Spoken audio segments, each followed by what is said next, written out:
संत मत्ती के अनुसार सुसमाचार। अध्याय 2। ज्योतिषियों का आगमन। ईसा का जन्म यहूदिया के बेतलहम में राजा हेरोद के समय हुआ था। इसके बाद ज्योतिषी पूर्व से यरूशलेम आए और यह बोले, यहूदियों के नवजात राजा कहाँ हैं? हमने उनका तारा उदित होते देखा, हम उन्हें दंडवत करने आए हैं। यह सुनकर राजा हेरोद और सारा यरूशलेम घबरा गया। राजा ने सब महायाजकों और यहूदी जाति के शास्त्रियों की सभा बुलाकर उनसे पूछा, मसीहा कहाँ जन्म लेंगे?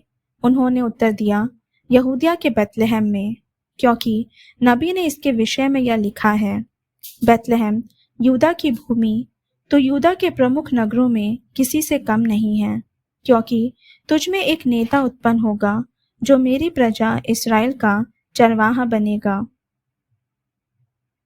हेरोद ने बाद में ज्योतिषियों को चुपके से बुलाया और उनसे पूछताछ कर यह पता कर लिया कि वह तारा ठीक किस समय उन्हें दिखाई दिया था। फिर उसने उन्हें बेतलहम भेजते हुए कहा, जाइए, बालक का ठीक ठाक पता लगाइए और उसे पाने पर मुझे खबर दीजिए, जिससे मैं भी जाकर उसे दंडवत करूं। वे राजा की बात मानकर चल दिए। उन्होंने जिस तारे को उदित होते देखा था वह उनके आगे आगे चलता रहा और जहां बालक था उस जगह के ऊपर पहुंचने पर ठहर गया। वे तारा देखकर बहुत आनंदित हुए। घर में प्रवेश कर उन्होंने बालक को उसकी माता मरियम के साथ देखा और उसे साष्टांग प्रणाम किया। फिर अपना अपना संदूक खोलकर उन्होंने उसे सोना, लोबान और गंधरस की भेंट चढ़ाई। उन्हें स्वप्न में यह चेतावनी मिली कि वे हेरोद के पास नहीं लौटे, इसलिए वे दूसरे रास्ते से अपने देश चले गए। मिस्र में प्रवास। उनके जाने के बाद प्रभु का दूत यूसुफ को स्वप्न में दिखाई दिया और यह बोला, उठिए, बालक और उसकी माता को लेकर मिस्र देश भाग जाइए। जब तक मैं आपसे न कहूँ वहीं रहिए, क्योंकि हेरोद मरवा डालने के लिए बालक को ढूंढने वाला है।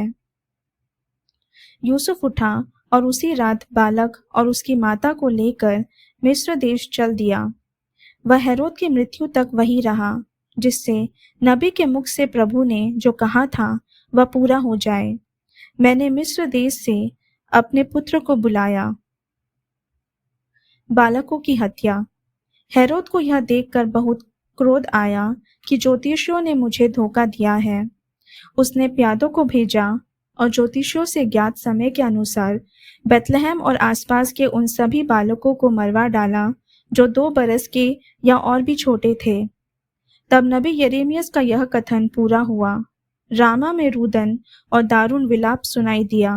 राखेल अपने बच्चों के लिए रो रही है और अपने आंसू किसी को पोंछने नहीं देती, क्योंकि वे अब नहीं रहे। नाजरत में निवास।